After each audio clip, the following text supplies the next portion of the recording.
semuanya. Berarti tahun lalu ini kak prosesnya. Betul, tahun lalu. Aku kelas berapa nih kak? Aku sekarang itu kelas 9 subjekal instruments 9. Kalau aku kelas 7 algoritma. Oke. Tadi kakak di kelas ngapain kak? Aku tadi di kelas itu UA-nya senam gerak berirama. Senam gerak berirama. Itu ngapain aja tuh kak? Jadi senam gerak berirama itu kita senam, yoga, banyak banget. Yoga, terus senam, dance. Kan Razor ini kan sering ada showcase dong setiap bulannya. Nanti showcase-nya ngapain kak? Kalau senam gerak berirama. Senam gerak berirama, kita nanti showcase itu kita bakalan dance. Dance competition nih. Iya, dance competition bisa jadi kayak tradisional. Nanti tantangannya sih katanya kan showcase-nya ada dance tradisional gitu. Oke, jadi traditional games itu kayak traditional games ya? Iya, hampir mirip. Oh berarti gabungan tradisional sama gabungan dance kayak K-pop biasa. Iya, itu bisa jadi. Pokoknya kita gabung-gabung buat gerak sendiri gitu. Kalau kakak plannya mau dance apa kak? Nanti? Ya pasti geraknya belum tahu. Tapi lagunya mau Harimau Malaya. Harimau Malaya. Dengerin aja di YouTube. Ah ya, nanti cek di YouTube ya guys. Oke, kita move on aja nggak sih ke nomor 1? Oke. Bagaimana cara kakak bisa membangun komunikasi yang baik antara pemimpin dan timnya di dalam organisasi nih kak? Oke. Jadi hubungannya harmonis gitu ya. Ya, komunikasi juga bagus. Yang pertama pasti kita yang paling penting banget di organisasi komunikasi. Ya, komunikasi gimana kak? Jadi selainnya OSIS pada umumnya, ketua OSIS sama teman-temannya OSIS itu harus wajib minimal seminggu sekali tuh kumpul biar kita bisa ngobrol-ngobrol terus dapat percaya sama orang lain. Berarti kayak pas rapat gitu ya kak? Iya pas rapat. Rapat berarti harusnya bonding ya? Iya bonding dulu sih kalau zamanku itu kita biasanya kalau udah selesai rapat nih ngomong serius. Santai. Nah itu biasanya kita ada stack gitu kita ngobrol gitu. Seru tuh kak? Kalau masih ada waktu. Seru sih itu seru. Kalau sekarang kayaknya udah mungkin nanti bakal ada. Bakal ada. Iya. Oke kak, tadi answer kakak di nomor 1 keren banget sih. Kan kita move on aja nggak sih ke pertanyaan nomor 2? Gas. Oke, apa yang membedakan pemimpin yang komunikasinya bagus dan yang tidak kak? Oke. Beberapa. Ya pasti kalau pemimpin yang ketosis yang sedikit gimana ya, sedikit kurang, pasti dia akan lebih utamain juru-juru terus tuh dia. Tapi komunikasinya jelek. Komunikasi yang bagus gimana tuh? Nah, komunikasinya.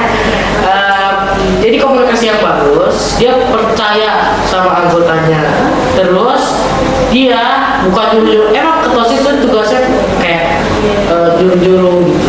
Tapi kalau misalnya ini kerjaan udah banyak banget, udah sering tampung, nah itu ketosis kerjanya langsung kerja lagi bantuin. Berarti kalau misalnya dia nyuruh, dia juga harus bantu, harus Iya. lihat juga, Wajib. Tuh. harus konsul juga nih berarti. Pasti dong. Oke. Next kita mau balik ke nomor 3 aja sih. Langsung. Ya oke. Nomor 3. Bagaimana cara mengatasi kehilangan komunikasi dalam tim? Gimana nih kak? Oke. Komunikasi itu apa? Ini pertanyaannya sangat-sangat. Ini hard kak. Ini hard banget. Ya, Oke.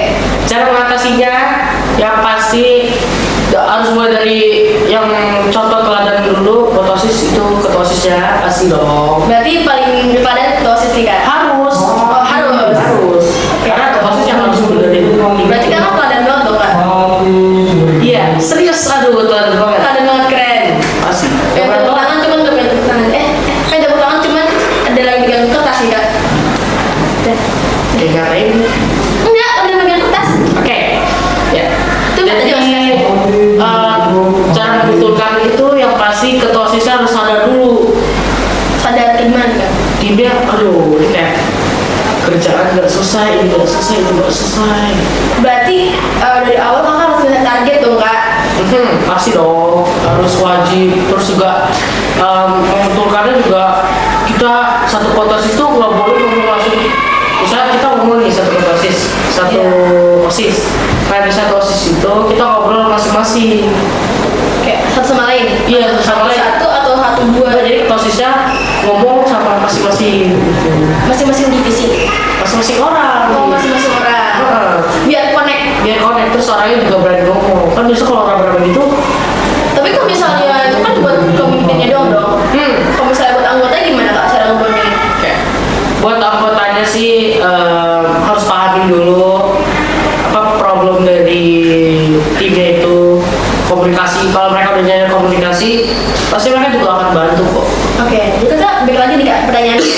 Gimana cara mengatasinya nih kak? Kalau misalnya komunikasi itu udah rusak, udah hancur. Oke, komunikasi udah hancur. Yang pasti dari awal-awal pasti kan ketua OSIS sama wakil ketua OSIS itu kan ada. Ya. Mereka bicara dulu gimana cara dan komunikasinya selalu ada dari awal.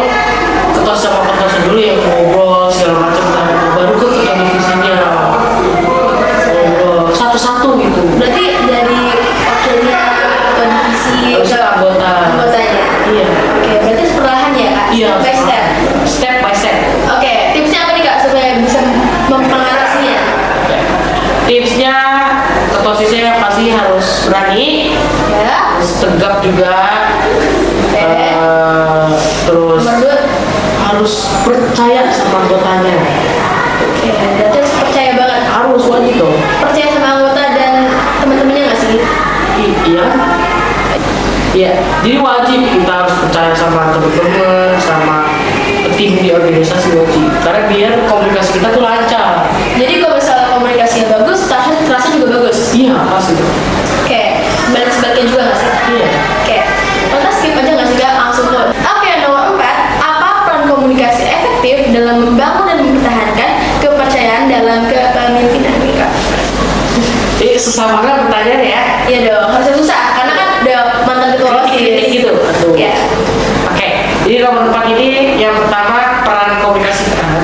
Iya. Jadi kita harus bicara itu kalau sebagai ketua OSIS. Jadi aku mulai dari perspektif ketua OSIS ya. Berarti udah pengalaman.